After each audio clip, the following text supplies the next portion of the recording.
Big boss Malayalam season 4ന്റെ ഇന്നലത്തെ എപ്പിസോഡിൽ ലാലേട്ടൻ നോമിനേഷനിൽ വന്നവരെ വിളിക്കുകയും അതോടൊപ്പം നോമിനേഷനിൽ വരികയും ക്യാപ്റ്റനായ റോൺസൺ രക്ഷിച്ച നവീന്റെ കാര്യം പറയുകയും നവീനെ രക്ഷിക്കാനുണ്ടായ കാരണങ്ങളെപ്പറ്റിയും ബിഗ് ബോസ് കണ്ടസ്റ്റൻസിന്റെ അടുത്ത് ചോദിക്കുകയുണ്ടായി. ഇതിന്റെ ഒരു അഭിപ്രായം ദിൽഷയോടും ചോദിക്കുകയും അതിന്റെ കൂടെയാണ് ലാലേട്ടന്റെ ഒരു ചോദ്യം. ദിൽഷയാണ് ക്യാപ്റ്റനായ റോൺസന്റെ സ്ഥാനത്ത്. അപ്പോൾ റോബിൻ ഒരു സൈഡിലും ബ്ലസ്ലി മറ്റൊരു സൈഡിലും നോമിനേഷനിൽ നിൽക്കുമ്പോൾ ദിൽഷ ആരെ സേവ് ചെയ്യും? സംഭവം ഔട്ട് ഓഫ് ടോപ്പിക് ആണെങ്കിലും ബിഗ് ബോസിനും കുറച്ച് TRP റേറ്റിംഗ് കൂട്ടണമല്ലോ. അങ്ങനെയുള്ളപ്പോൾ ഇങ്ങനെയുള്ള ചോദ്യങ്ങളും വേണമല്ലോ. എന്തായാലും ലാലേട്ടൻ ഒരു മുൻകൂർ ജാമ്യം എടുത്തിട്ട് തന്നെയാണ് ഇങ്ങനെ ഒരു ചോദ്യം ചോദിച്ചതും. ദിൽഷ റോബിനെ സേവ് ചെയ്യുമെന്നും അതിന്റെ കാരണമായി റോബിൻ ഒരു നല്ല മത്സരാർത്ഥിയാണെന്നും ഇവിടെ മെയിൻ ആയിട്ടുള്ള ഇഷ്യൂകളൊക്കെ തന്നെ റോബിനെ ബേസ് ചെയ്തിട്ടുള്ളതാണെന്നും അപ്പോഴാണ് ഈ ഒരു ഗെയിം ഇൻട്രസ്റ്റിംഗ് ആകുന്നതും എന്നൊക്കെ. എന്നാൽ അടുത്തത് ലാലേട്ടൻ ജാസ്മിന്റെ അടുത്ത് ഇതിനെപ്പറ്റി ചോദിക്കുകയും ജാസ്മിൻ അവിടെ പറയുകയും റോബിൻ ഒരു വലിയ സംഭവമൊന്നുമല്ല. ബിഗ് ബോസ് ഹൗസിൽ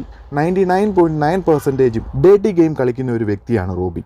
ഈ ഒരു സംസാരം നീണ്ടു ദിൽഷയും ജാസ്മിനും തമ്മിൽ ആരോഗ്യപരമായ ഒരു വാക്കുതർക്കത്തിൽ ഏർപ്പെടുകയായിരുന്നു. ലാലേട്ടനും ഈ ഒരു അവസരത്തിൽ അവർക്ക് പറയാനുള്ളത് പറയാൻ ഒരു അവസരമുണ്ടാക്കി മാറി നിന്ന് നോക്കി കാണുകയാണ് ചെയ്തത്. ഈ ഒരു സന്ദർഭത്തിലാണ് ദിൽഷ എന്ന കണ്ടസ്റ്റന്റ് എത്രത്തോളം ഒരാളെ ഒബ്സർവ് ചെയ്യുന്നുണ്ടെന്ന് നമ്മൾ പ്രേക്ഷകർക്കും മനസ്സിലാകുന്നത്. ജാസ്മിനെതിരെ ഓരോന്നും അക്കമിട്ടാണ് ലാലേട്ടന് മുന്നിൽ ദിൽഷ പറഞ്ഞത്. ജാസ്മിൻ ഇപ്പോഴും പഴയ ഒരു പാവയിൽ തന്നെ നിൽക്കുകയാണെന്നും ഗെയിമിനെ ഗെയിമായി കാണാതെ എല്ലാം പേഴ്സണലായി കാണുകയാണെന്നും അതോടൊപ്പം ടാസ്കുകൾ ആണെങ്കിലും തൻ്റെ കംഫർട്ട് സോൺ നോക്കി മാത്രമേ ചെയ്യുകയുള്ളൂ എന്നും ഒരു നോമിനേഷൻ ചെയ്യുന്നത് പോലും പ്രോപ്പറായി ഒരു റീസൺ കാണിച്ചല്ല, തൻ്റെ പേഴ്സണൽ റിവഞ്ച് വെച്ചാണ് അതുപോലും ചെയ്യുന്നതെന്ന് ഉദാഹരണം സഹിതം ദിൽഷ പറയുകയുണ്ടായി. ഇതിൽ നിന്നൊക്കെ നമ്മൾ പ്രേക്ഷകർക്ക് മനസ്സിലാക്കാം ദിൽഷ എന്ന കണ്ടസ്റ്റന്റ് അവിടെ വളരെ കാം ആൻഡ് ക്വയറ്റായി നിൽക്കുമ്പോഴും മറ്റംഗങ്ങളെ വളരെ ഡീപ്പായി തന്നെ ഒബ്സർവ് ചെയ്യുന്നുണ്ടെന്ന്. അവിടെയാണ് ജാസ്മിന് ദിൽഷയുടെ മുന്നിൽ അടിയറവ് പറയേണ്ടി വന്നത്.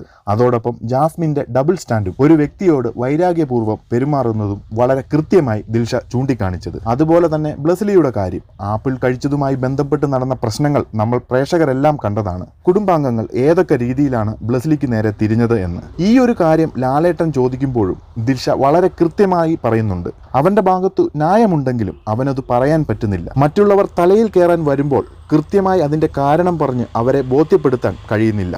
അതുകൊണ്ട് പലപ്പോഴും ബ്ലസ്ലി ഇവിടെ ന്യായമുണ്ടായിട്ടും ഒറ്റപ്പെട്ടോ അല്ലെങ്കിൽ മറ്റുള്ളവരാൽ തെറ്റിദ്ധരിക്കപ്പെട്ടോ നിൽക്കുകയാണ് എന്ന്. എന്തായാലും ഇന്നലത്തെ എപ്പിസോഡോടുകൂടി ദിൽഷ അവിടെ അത്യാവശ്യം ശത്രുക്കളെ സമ്പാദിച്ചു എന്ന് തന്നെ പറയാം. അതിന്റെ പരിണിത ഫലം ഇന്നത്തെ നോമിനേഷനിൽ പ്രതിഫലിക്കുമോ ഇല്ലയോ എന്നൊക്കെ കാത്തിരുന്ന് കാണാം.